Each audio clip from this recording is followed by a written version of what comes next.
السلام علیکم ملګرو د حضرت مولانا شیخ ادریس صاحب خبره چلیږي نو حضرت مولانا شیخ قاسم صاحب حفظه الله هغه هم یو څه خبرې کړې دي ضروري واورئ او مخکې د ملګرو سره شیر کړئ او که ویډیو خوښه شوه نو لایک یې کړئ چینل سبسکرایب کړئ انشاءالله دغسې د علماء حق ویډیوګانې به زه تاسو سره شریکوم ابونه ټول د علماو د توهین د وجه نه دي دا څومره کنځلې کېږي علماو پسې څومره غیبتونه کېږي څومره نقصانات کېږي او زما اکثر مخکې راسې دا چې کوم دی بایونه کې وایم چې د دې مختلف وجوهات خو یو وجه داره چې د علماو ډېر بېعزتي او ډېر توهین دا خلک کوي که څو پورې دا قوم ټول توبه طیب شوي نه وي او الله ته راجع شوي نه وي نو الله دې خیر پېښ کړي خو عذابونه داسې روان دي الله دې ګاري خو الله پرې رحم کړي الله دې په موږ ټولو رحم وکړي ورنه دنیا خو داسې ده چې بالکل د عذابونو ډکه دنیا ده د سیلابونو ډکه دنیا ده او دارنګې چې کوم دی د فتنو ډکه دنیا ده د بېدینۍ فتنې سیلابونه را روان دغه سیلاب یوازې نه چې کوم د بونیر سیلاب و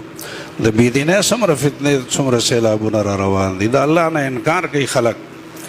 د مذهب نه انکار کوي مذهب پکې چار اوستې دا خو پابندي ده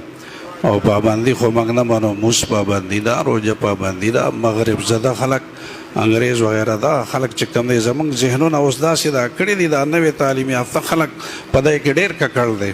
په دې کالجونو کې یونیورسټو کې استادان ورته دغه طریقې غلطې چې کوم دی ښي ذهنونه بدل دي او دارنګې د دین نه خبر نه یو په دین کې به چې کوم دی دغه هم کوي لہذا دا وایي موږ پابندي نه منو نو ما دنیا خو ټول د پابندۍ نوم دی د هر چا پابندي کوي خو د الله پابندي نه کوي یو فوجین د خپل فوج د احکامو پابندي به کوي که نه به کوي د هغې د رولز ریګولیشن پابندي به کوي یو پولیس والا دی د هغې پابندي به کوي که نه به کوي یو سکول کالج والا هلک د یونیورسټۍ والا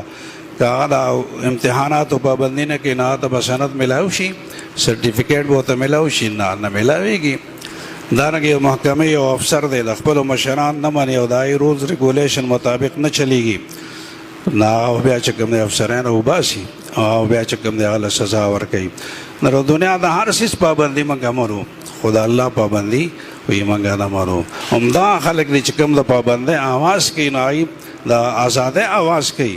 هغوی چې کله د محکمو ته لاړ شي د افسرانو ته سر ټیټې ګرځي پابندي کوي او دلته موږ ته وایي ازادي غواړو د الله نه ازادي غواړو د رسول الله نه ازادي غواړو څنګه ازادي ده نه خو ازادي چې کوم دی نه ده پابندي چې کوم دی همدغه ده چې د الله او د الله د رسول پابندي کوي او چې څوک چې کوم دی دغه نه کوي د هغې حالات خو ډېر کمزوري دي که نه ما مخکې هم دا خبره چې کوم دی کړې وه چین والا دی او چینیان دی نه اسلام شته نه مذهب شته نه پیغمبر شته نه څه شته نه پې پابندي شته نو سپي خوري که نه خوري سپي خوري شمشتی خوري او باټاګان خوري چیندخان خوري دا خو د مذهب ته دعا کوي چې د مذهب موږ د دغې څیزونه را بند کړي که نه بیا تاسو هم بیا دا چې کوم دی چیندخان به هم خوړئ باټاګان به هم خوړئ سپي به هم خوړئ دا د دین او اسلام موږ باندې څومره احسان کړی دی هندوان څومره پوهه خلک دي وزیر اعظمان وزیران او فلسفران سیاستدانان پکې دي خو لیکن د هغې باوجود د غوا امتیاز اسکینو موږ چې څنګه زمزم تبرک سره څکون داسې هغې نه چې کوم دی د تبرک دپاره څکي که چېرې دا دین نه وی دا اسلام نه وی دا علما نه وی دا قرآن نه وی دا پیغمبر نه وی دا اولیاء الله نه وی نو خو دغه شی به موږ هم کوو که نه الله دې ټول موږ وساتي د مذهب نه ځان وباسئ مذهب چې کوم دی دا خبرې ټیک نه دي چې کنه مذهب نه به موږ بل طرف ته لاړ شو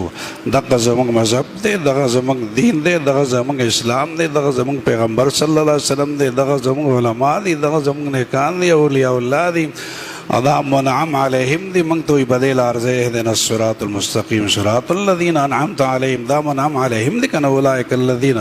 انعم الله علیهم من النبیین والصدیقین والشهداء دغه نیکان خلک نو الله دې په دغه لار موږ روان ساتي د انګریزانو د لار نه دې الله تاسو موږ ټولو محفوظ وساتي علما کرام ډېر راغلي آخر کې شیخ الحدیث مولانا ضیاء الله جان صاحب هم راغی نو ټیم زما خیال چې دغه دی ما د ټولو ټیم واغسته که څنګه الله دعا وکړه